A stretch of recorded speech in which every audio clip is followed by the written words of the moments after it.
Little Red Hot by Eric A. Kimmel, illustrated by Laura Haliska Beeth.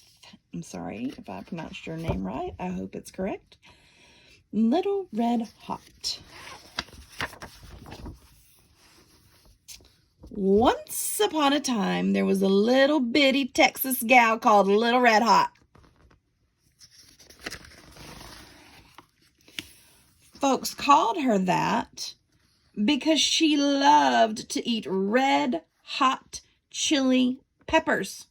She ate peppers for breakfast, lunch, and dinner. She ate pepper ice cream for dessert. She had hot pepper cake for her birthday with jalapenos on top instead of candles.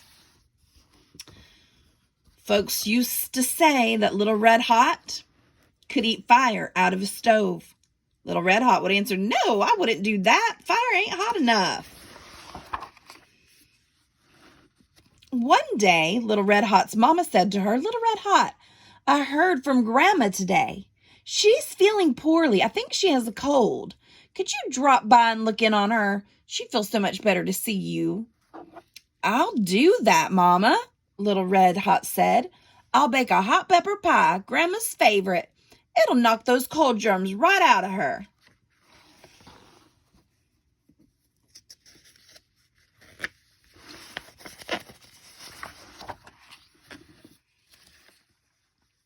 Little Red Hot got busy in the kitchen. In no time at all, she had mixed up a hot pepper pie.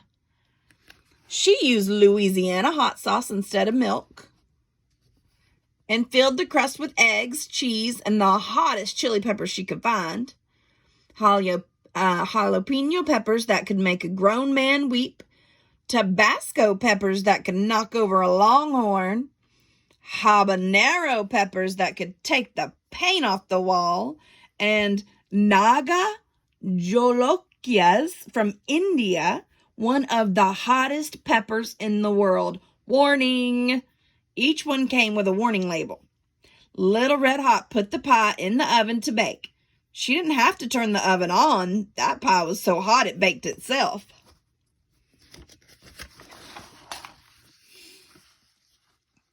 Little Red Hot got on her pony and set off for Grandma's house. Along the way, she met up with Pecos Bill and his cowboys. "Hey, Little Red Hot, where are you going?" they called to her.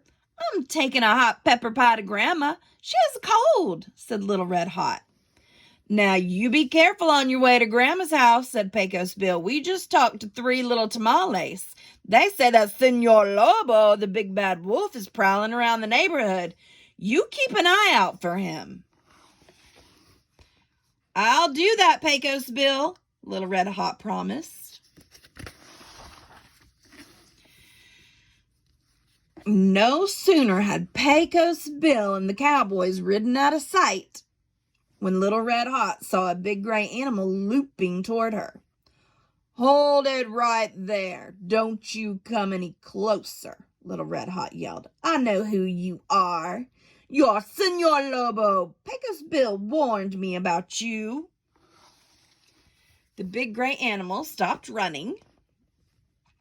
"You got me all wrong, miss," he said. "I'm not Senor Lobo. I'm Senor Coyote. I may be tricky, but I wouldn't hurt a fly." "You're mighty big for a coyote," Little Red Hot said. "You're a mighty smart girl and pretty too. Where are you going?" "Going to visit my grandma. She's feeling poorly," said Little Red Hot. "What a good little girl you are. You tell your grandma I hope she feels better." And off he went. Of course, that big gray animal wasn't Senor Coyote at all. It was Senor Lobo, and Little Red Hot had no business talking to him. But it was too late to do anything about that now. Even worse, Senor Lobo knew a shortcut that took him straight to Grandma's house. He stepped up to the front door and knocked. "Little Red Hot, Is that you? Grandma said. Senor Lobo made his voice sound like Little Red Hot's. Yes, Granny, I heard you was sick. I hope you're feeling better. I feel better already now that you're here. Come on in.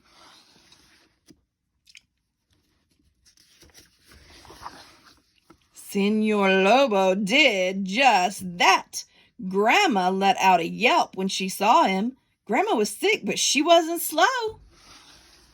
She jumped out the window and ran.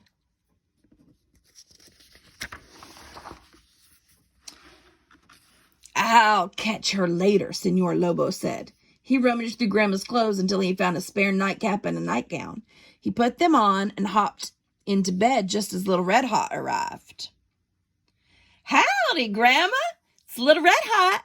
I'm sorry you don't feel good. Why is your front door open? To let in the breeze, darling.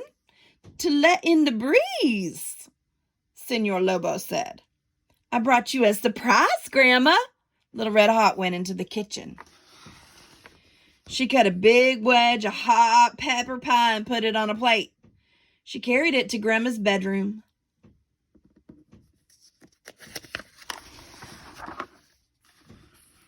Senor Lobo lay on the bed with his covers pulled up to his nose.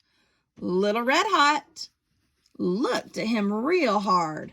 Grandma, what big eyes you got. The better to see you with, darling, Senor Lobo said.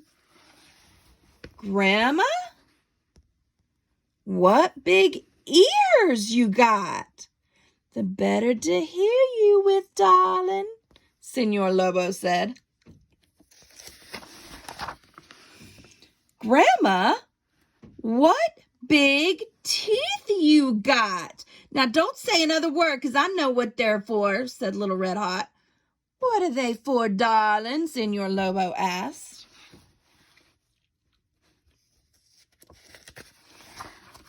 They're for eating this hot pepper pie I made just for you. Little Red Hot shoved that wedge of pie into Senor Lobo's mouth.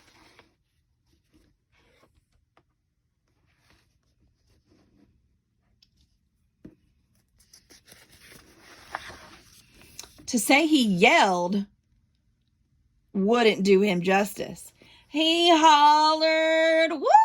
He hollered so loud space aliens could have heard him over in the next galaxy. He didn't go out the front or the back. He shot straight up like a rocket, right through the ceiling of Grandma's bedroom, trailing fire and smoke as he went.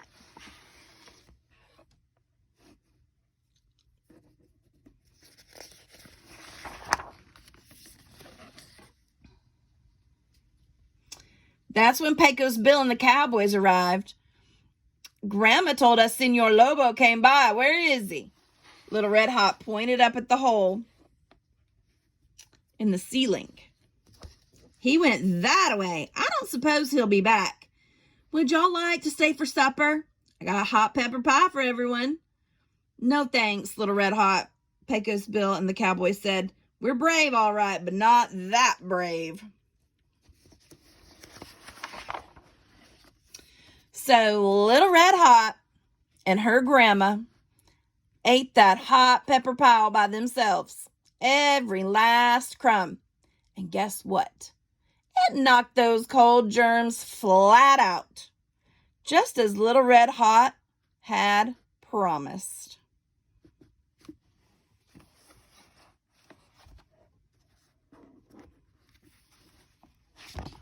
Little Red Hot by Eric A. Kimmel. Illustrated by Laura Huliska Beef.